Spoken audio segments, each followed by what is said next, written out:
Taurus, Sun, Moon, Rising, and Venus placements, and of course, sa ating mga cross-watchers.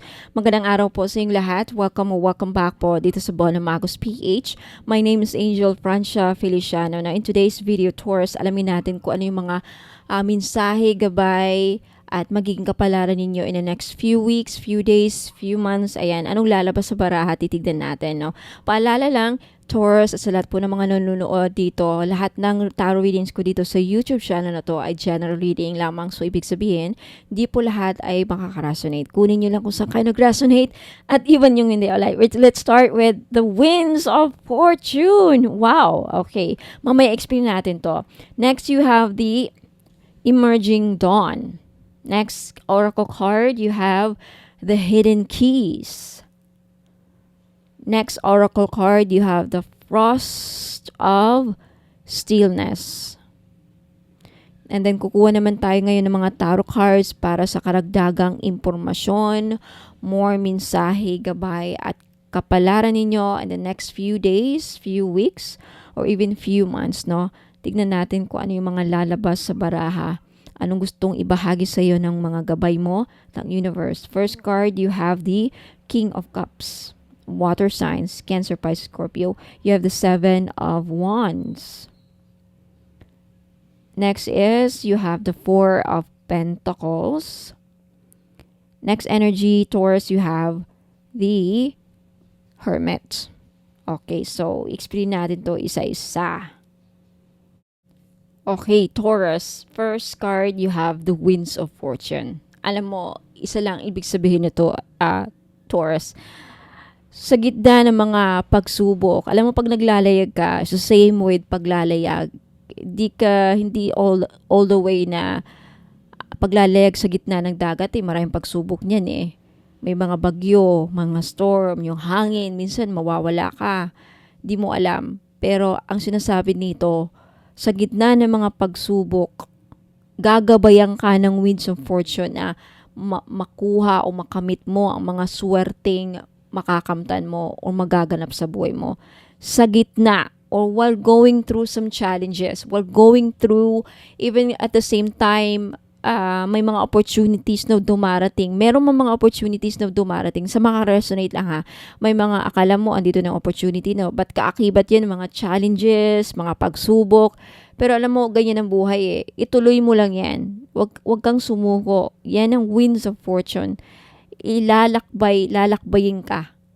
Dadaling ka ng hangin para makuha mo yung mga matupad ang mga pangarap mo, maging successful ka sa buhay, kung ano man yan. Kaya, may swerte pa rin parating eh. May swerte pa rin mangyayari, magaganap sa buhay mo, despite, or while going through some challenges right now, while going through, habang andyan yung mga pagsubok, hindi mawawala yan. But despite that, kung patuloy kayo magpusige, ayan yung mensahe.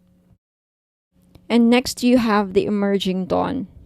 Ang sinasabi dito, tiwala lang na kung anong mga ending na naganap, ending na mangyayari o magaganap sa inyo, kung ano man yung mga hindi ninyo nagustuhang mga sitwasyon na nangyari, mga kaganapan na natuloy sa, I don't know, may ending kasi nangyari for some of you. Nawala ng trabaho, iniwan ng asawa, iniwan ng afam na yun ang chance. Something like hindi mo, akala mo nandun na yung swerte pero biglang nawala.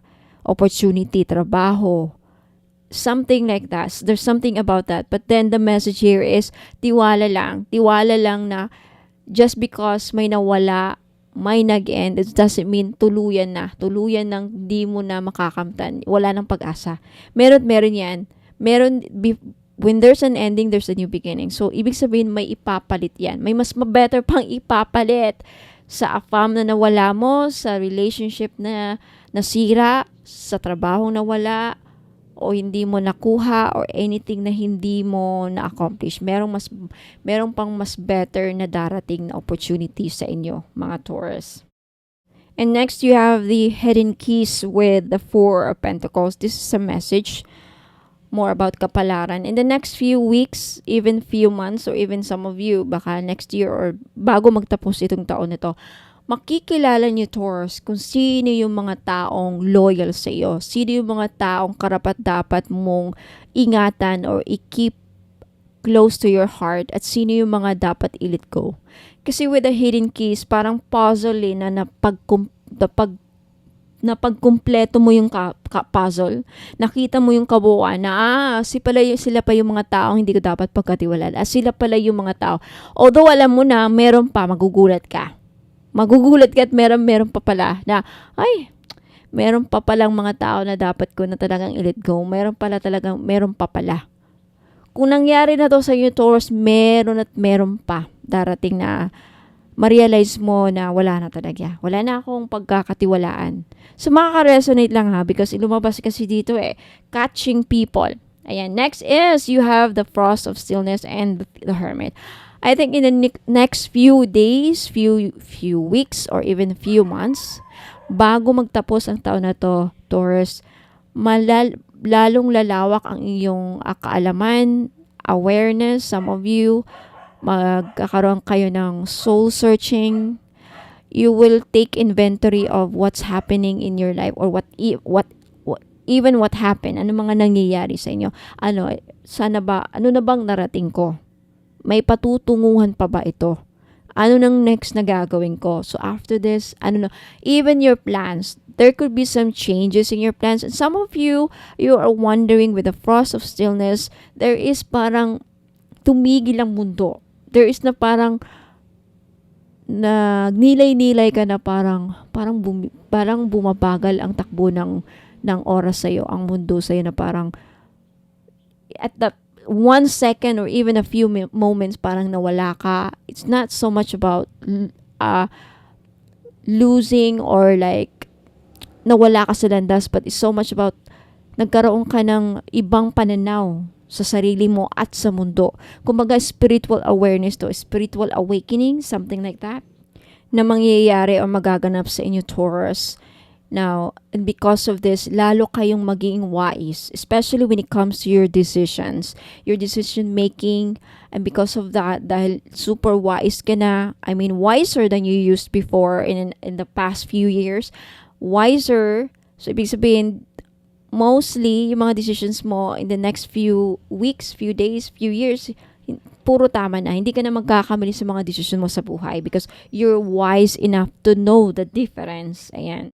Next, you have the King of Cups. Ang kasunod nito is Seven of Wands. I just want to integrate natin or incorporate natin. Now, the King of Cups is ibang nasasagap ko dito. A lot of you Taurus, because Pluto in Aquarius transit is happening in all of the zodiac signs across the astrology.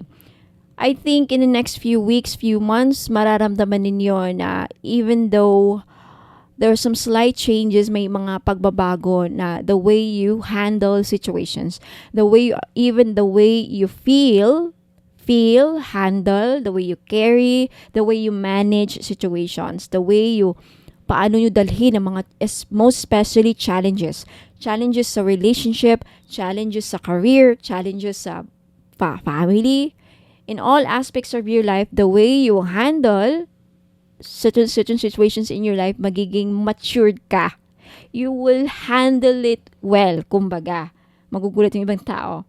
Again, Seven of Wands, I think, despite sa mga challenges na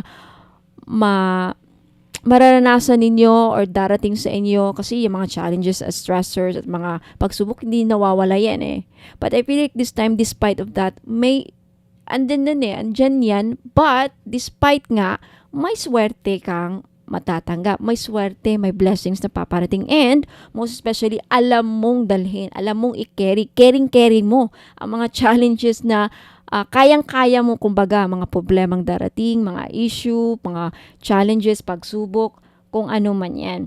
And I feel like with this energy, this is also talking about you setting boundaries, protektadong mga energy mo, and a lot of you Taurus, you know na how to say no.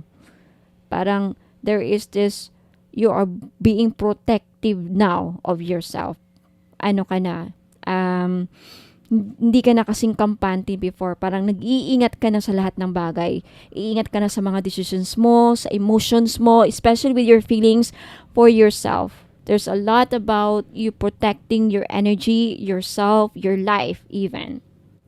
And even mga resources or things, mga finances, mga ari-arian, protection, being protective. And this is also you standing up for yourself. There is a need na kailangan, kayang-kaya mo nang ipaglaban ng sarili mo this year or the next few months na wala silang, hindi ka nila kaya. There's something about hindi ka nila kayang patumbahin, hindi ka nila kayang i-down, hindi ka nila kayang-kaya mo i-handle because you are emotionally strong now. Emotionally strong and physically strong and smart. And you know how to assert yourself, which is really good. There's something about your energy this year, Taurus, na mas lalong lumalakas. Meaning you say you're mentally powerful, mentally, physically, emotionally, you are empowered. Wow, this year. Ang ganda ng reading. Taurus, Sun, Moon, Rising, and Venus placements, yan po ang mga gabay, mensahe, kapalaran na darating sa maasahan ninyo in the next few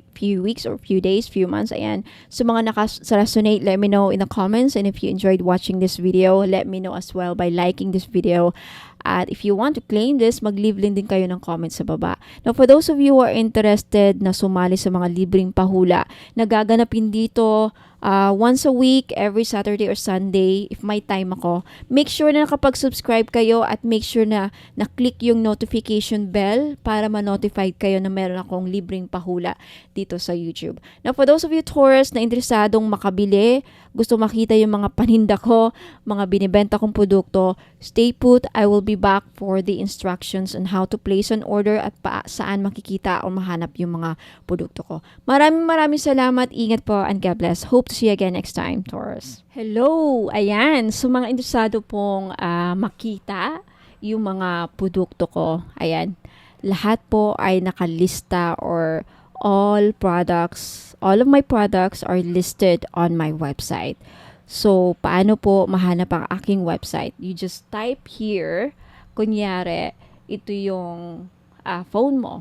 If you are using Google, ayan, i-type nyo lang sa search bar, ayan, type nyo lang yung www.bonhommagos.com and then click search.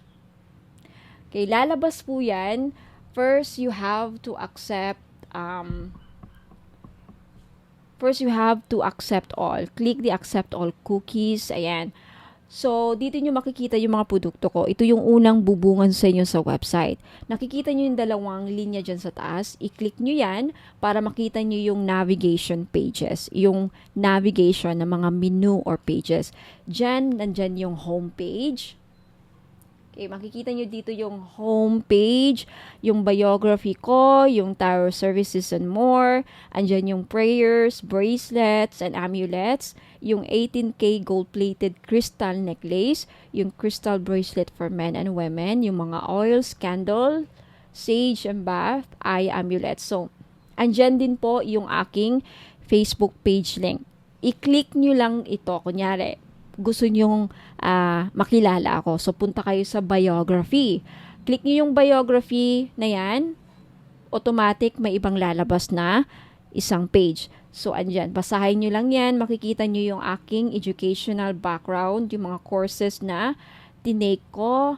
Ayan, hindi ko pa nalagay yung certificates ko dyan. Soon, I will also include here, ilalagay ko din dito yung mga certificates ko. Okay?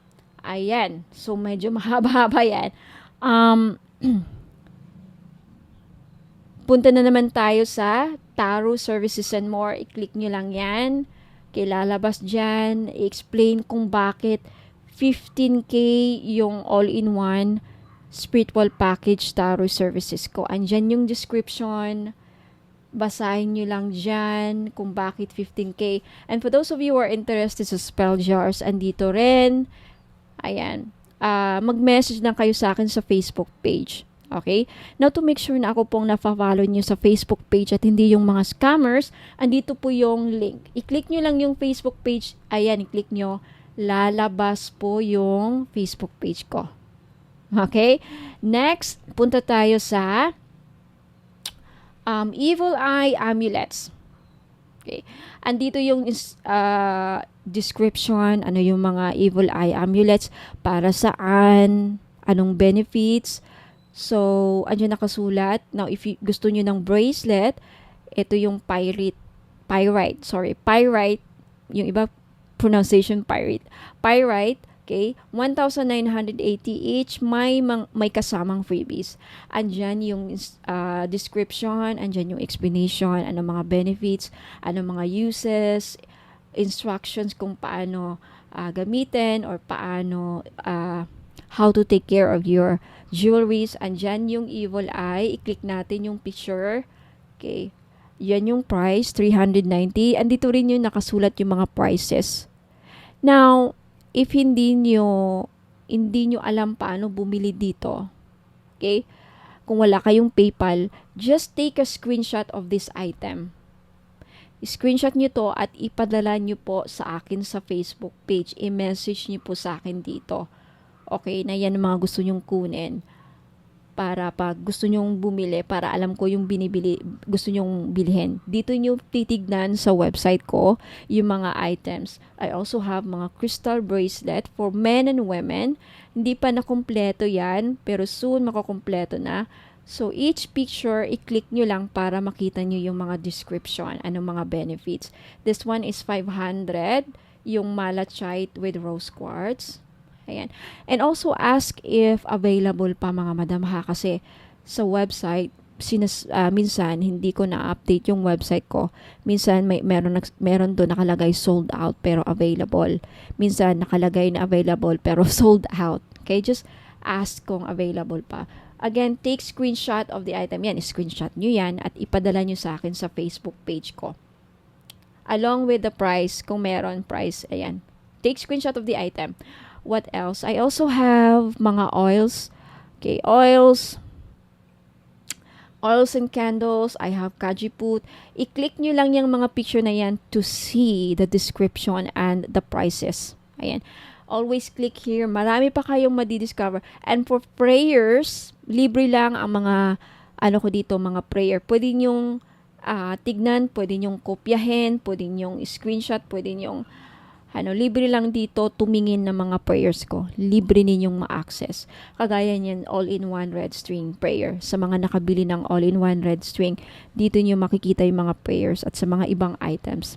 Okay? Yan lang muna ang na-include ko ngayon. Soon, all will be included there. At sa mga 18 gold-plated crystal necklace, andyan yung mga pictures. Just take a screenshot. Like kung gusto nyo yung rose quartz, take a screenshot of this item at isend you again sa akin sa Facebook page. No, andyan yung price, 390 po. 390 na po. Dating 500. Mikana quality yung mga yan, ha, mga madam. Sa mga nakakabili ng Mikana, ganyan po ang quality. The same with Mikana. I think that's all it. Marami pa actually, mga bracelet. I have also jade. Mga jade dito. Ayan. This is to prove na talagang quality. Tignan nyo yung video dyan. Ayan, yung video. Nakalagay yung mga video dyan to see. Para makita nyo yung quality ng jade ko. Okay. Ayan yung description. Take a screenshot of the item na gusto nyo kunin at basahin nyo yung mga yan, mga madam. Diyan nakalagay yung mga uses and benefits. Ayan, yan yung all-in-one bread string. And dito yung ruyi. Okay, marami pa akong i-include dito. Wala lang akong time. And that's it. Okay? So, ayan yung Facebook page. Isend nyo lang sa akin dito sa Facebook page ko. Bono Magus, yung mga screenshot ninyo, mga item na gusto nyong bilhin. So, ayan po ang instruction kung paano maka-order. Wala pong COD, mga madam, ha? And by the way, okay, for more information, please also don't forget to read the frequently asked questions. Andito na lahat yung mga posible ninyong katanungan sa akin. Bakit walang COD? Kailan marireceive? Ano yung mga ritual? Lahat na dito yung mga questions, possible questions, mga frequently asked questions, mga laging tinatanong ng mga customer ko. Andito, basahin niyo para baka same din kayo ng katanungan. Dito na yung mga sagot. Okay? Sa frequently asked questions. So that's it mga madam. Maraming salamat mga madam and sir. Thank you so much for listening for the instructions on how to place an order. Ingat po and God bless.